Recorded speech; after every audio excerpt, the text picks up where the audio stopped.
Day 77 without women's basketball. Hope dwindles as the CBA agreements stall. Twice. The chances of a 2026 WNBA season are looking worse than Trump's pompadour on a windy day. My strength weakens as time passes since I last saw a no-look pass from Chelsea Gray. Darkness closes in. Get on your feet.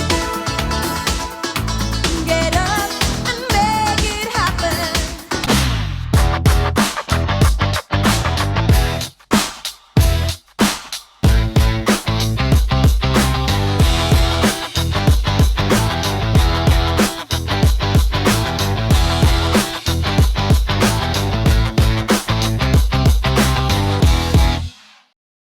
Hello, folks, and welcome to Dummy Run Sports. And if you're like me, you are in heavy withdrawal from women's sports right now. And to make it worse, the WNBA's commissioner, Kathy Engelbert, seen here showing just how many she gives about women's sports, and the WNBA Players Association have pushed back agreement deadlines twice, making the possibility of a 2026 season more and more questionable. While this gets battled out in the boardroom, there is something exciting coming down the lesbian highway fast. And no, I am not talking about the new Subaru Outback. I drive a Subaru because I'm gay. The second season of Unrivaled begins January 5th, and I want you to be as excited as I am, so here are the details you need to know to maximize your enjoyment of the upcoming season. Let's get into it. Unrivaled is a league unlike any other, and I think its foundation only makes it more special to watch. It was founded by WNBA superstars Brianna Stewart and Nafisa Collier, aka Stewie and Fee. Now, Stewie and Fee started this league with the business model of investing in its athletes. And this breath of fresh air business model seems to have resonated because Unrivaled investors include Alex Morgan, Carmelo Anthony, Megan Rapinoe, Steve Nash, Michelle Wie, Coco Gauff, and Ashton Kutcher, just to name a few. Headed into its first season, the league was valued at $35 million after its initial seed and Series A investor rounds. And now, headed into the second season, the league is valued at $340 million after its latest Series B investor round. Now, I know nothing about business and math or life or love, but I do know that growing tenfold in 1 year is a good start to any business. But what does investing in its athletes actually mean? When people feel supported, they will literally explode with productivity. Unrivaled has defined it as a player-first compensation structure. It feels like everyone is benefiting from women's sports except for the people that are in women's sports. So we kind of just wanted to take hold of our future and create something for ourselves. For its inaugural season, Unrivaled had a league salary pool of $8 million.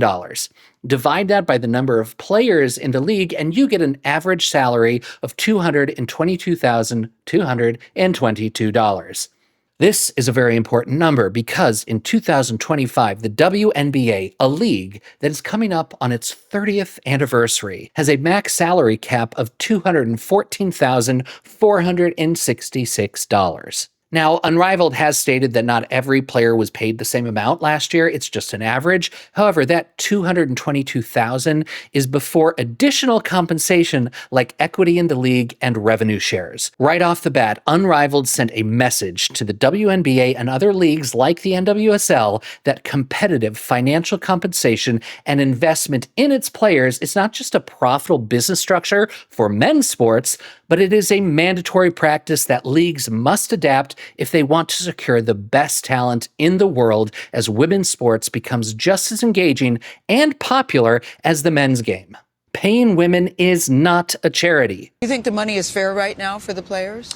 I think that we made a decision as a league to build this as a business and not as a charity. Speaking of top talent, let's take a look at the 8 Unrivaled teams this year. Not only has the league expanded from 6 teams to 8, but they also added a development pool of 6 players that will get the same access to the training facilities and resources as the roster players. I will be doing breakdown videos of each of these teams, so please subscribe so you do not miss any of my deep dives and breakdowns. In general, besides the back-end businessy things that Unrivaled has already accomplished, the most exciting thing about this league is definitely its players.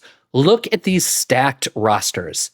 Hot, right? Not only does each club have legends on them like Stewie, Fee, Paige, KP, AT, BG, LGBT, Courtney Williams. But every single player in the league is a player that I look forward to seeing play.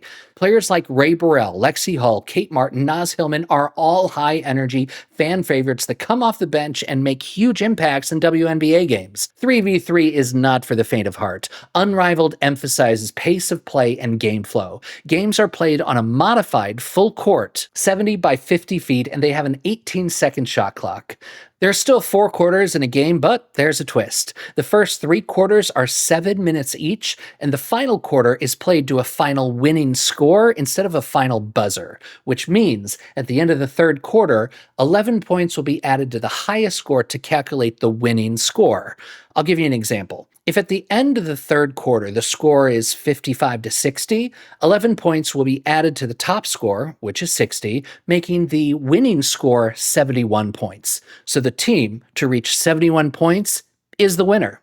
It's very cool. You might be saying, this sounds great. Where can I watch all this action? Well, my friend, you are very smart. Excellent question. Before its inaugural season, Unrivaled secured a 6-year exclusive deal with TNT Sports, which means you do not need 5 subscriptions to watch every game. Games are played Friday, Saturday, Sunday, and Monday, and each night is a doubleheader. On January 5th, the season starts. Friday and Monday games will be on TNT, True TV, and HBO Max, while Saturday and Sunday matches will just be on True TV and HBO Max. And if you are in the Miami, Florida area, get off your apps and go to a game. One of the ways that the Unrivaled League is financially viable is that there is no travel, training, accommodations, competitions. It's all in Miami. However, on January 30th, Unrivaled will be taking the show on the road to Philadelphia for the first professional women's basketball game in Philly since 1998. Go on January 30th if you are in Philadelphia. Listen to these matchups. Paige Beckers, Cam Brink, and Kate Martin versus Aaliyah Boston, Kelsey Plum, and Satu Sabli. Followed by Lexi Hall, Chelsea Gray, and Kalia Copper versus Nafisa Collier, Marina Mabry, and Skylar Diggins. It's gonna be unrivaled. He said it! He said it! Okay, bye. Thanks for coming. That's it. No more information. See you later. Wrong. That's not it. Did I forget to mention that there's a one-on-one mid-season championship to determine the supreme leader? Because there's totally a one-on-one mid-season championship to determine the supreme leader and battle for $250,000. Pretty cool All-Star break, if you ask me. Whether you tune in for the players, the game format, or just to check out an innovative new league, I think something really exciting in women's sports is going to be happening this spring, and I hope you decide to watch. Or at least subscribe to my channel so you can watch my recaps and breakdowns. Because if you like silly and thoughtful deep dives, insightful breakdowns, and appreciate an excitement for the growing landscape of women's sports, this channel might be for you. Anyway, see ya!